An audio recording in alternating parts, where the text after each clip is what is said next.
So let's move on to the religion portion of our conversation. It's really got a lot to do with, I guess, religion and culture. It's professional mourners. They exist. This is according to the Sowetan Live. And it all happened when I think a Facebook ad went out and various other adverts where people were saying, if you want somebody to come and mourn at your funeral, it'll be $300 for me just to like cry hysterically. 600 rand, I'm just making up numbers for me to throw myself at the casket. All sorts of different things. I think South Africans really have a funeral culture that few other people can understand. For me, there's, I don't know, maybe it's just an African thing, but I've always seen women like throw themselves on caskets or like throw themselves to the floor. So it's not necessarily a new thing. What's new is that people are being paid, like it's a profession. Because mourners in an African culture per se are legitimately feeling that emotion, and the emotion is like overwhelming, so they act in that way.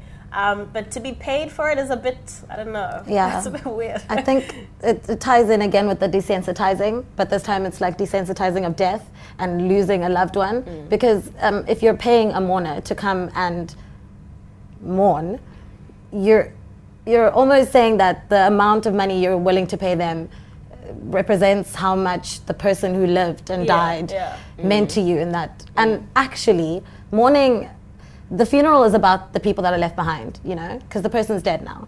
And it's about what are we going to do now.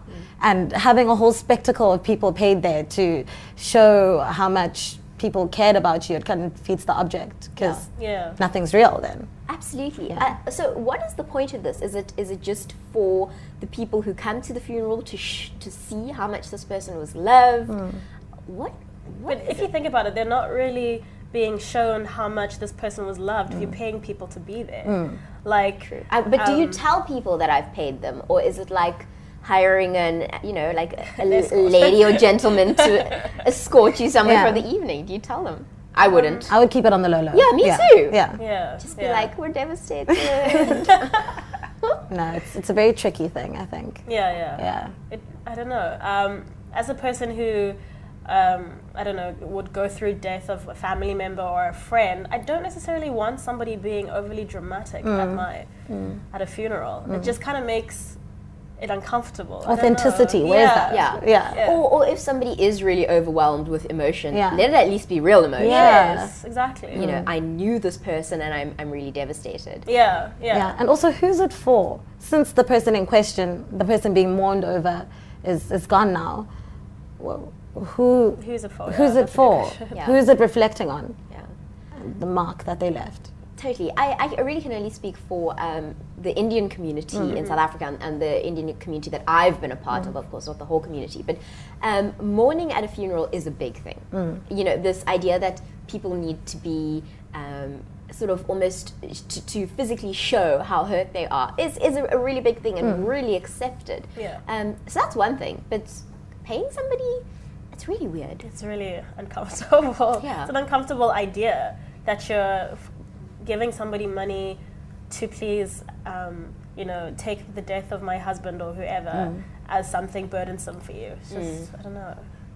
Although, I mean, if you're on the receiving end of the money, you just need to be totally emotional and lose your marbles for, 2 hours, and then you get paid. It's not job creation. Right? Especially in South Africa, unemployment is a problem. The National Development Plan needs to focus on job creation. Maybe this is it. Maybe this is, because there's a lot of funerals, and we all know in South Africa there's a big market for funerals. Yeah. Especially if it's people who are in the limelight. Yeah. And how big their funerals get, even if you didn't really know that person. Those are the people who could benefit the most from the spectacle. Yeah. I mean, they don't want empty seats. That was the whole thing. At the funeral, you want to be known as this person who is so majestic and like a unicorn, and filling up those seats at an amphitheater where they usually make these funerals or memorial services. That could benefit. I mean, that's an idea. I think that we're on to our next business idea. Yeah. How much would somebody need to pay you to professionally mourn at their funeral? Not 350 rand, I'm sure. No. No. Also, I'd be giving my like- all. Exactly. It's a I'd be s- burdensome process. Yeah, I'd be screaming. I'd be Yeah. I'd The be prep. breathing. There's a lot. Yeah, there's a lot to go through. I just imagine you before with your ginger tea, like yes. warming Yeah, up the wanting to vocal be cords. alone, warming up the